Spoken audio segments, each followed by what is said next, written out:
I'll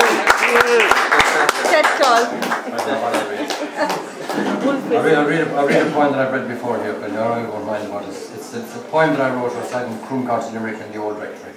And it's a story of life. I was living over the stable's door of a big mansion house outside there, and that's where I was living, and that's where this poetry was inspired.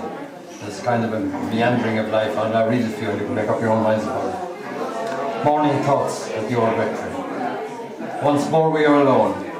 Another autumn to think, wonder about ourselves and all the other silly little foolish little men who may create, then soberly annihilate, chastise the child who born today becomes tomorrow's grave. Another pit to fill a gap, to cultivate, to propagate. What else? The culture of the day must say we are the young, you foolish old. There is no time for you. We are the day, we need not pray. Stay from our way, you foolish old. We are the young. You hold the reins to drive your horse whatever way it pleases you, and drive you do. See what you make, you foolish old. We come into this world and wail the little cries to say we are here. You take hold and mould our minds to disagree with nothing that you make or do or say.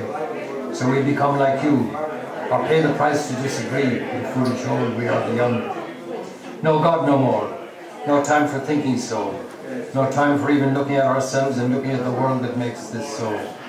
The rectory quietly stands around my home above the stable door.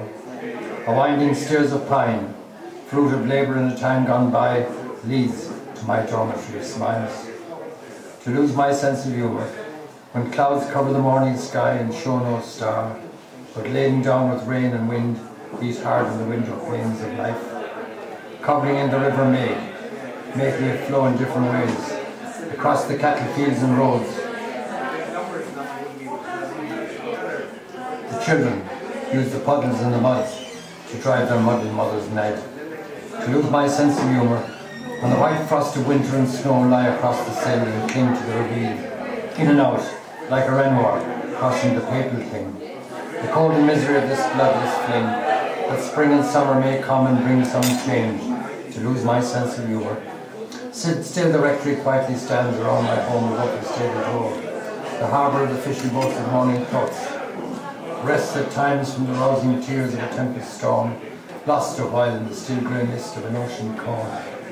Each fish a thought in mind, each netted square a place to find some peace. We are the young, you foolish old. There is so little time for you. To lose my sense of humour and leave the world without a murmur.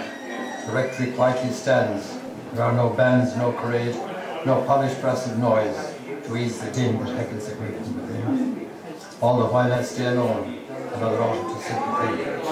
We are the young, you foolish old, the canine quibble, the prelude dribble, to morning thoughts at the rectory, quietly standing around my home, above the stable door. Thank you very much. We give a very warm welcome to a very special lady in our midst, Clare. Thank you very much.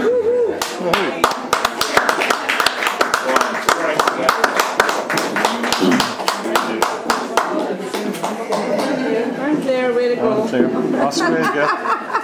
That's great, girl. Thank you. Some pressure on the girl.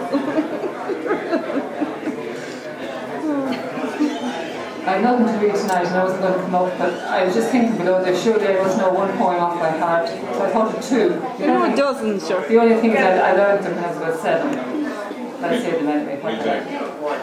The first one I got out of a Beano comic, and I still have it at home. It was written by Anonymous, and I never knew who Anonymous was, so I was too young to understand. It's called He Did It. He Did It.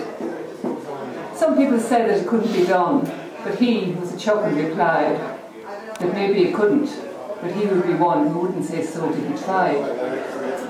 So he knuckled right in, with a trace of a grin on his face. If he worried, he hid it. He started to sing as he tackled the thing that couldn't be done, and he did it.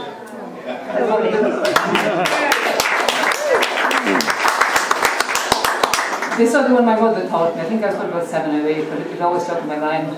I never wrote it down, I just remembered it. There's no name for it. There was once a man who lived in a common. Beyond any doubt, his mother was a woman. And if it's all true what I have been told, he once was an infant but age made him old. This man was the queerest that ever was seen. Before he was washed, he never was clean. When he went to the station, he always did find that the train had departed and left him behind. In all that he did, there was something to note, and all that he drank went straight down his throat. If you saw this man walking, you'd laugh till you burst, for one leg or the other was sure to go first. Thank you.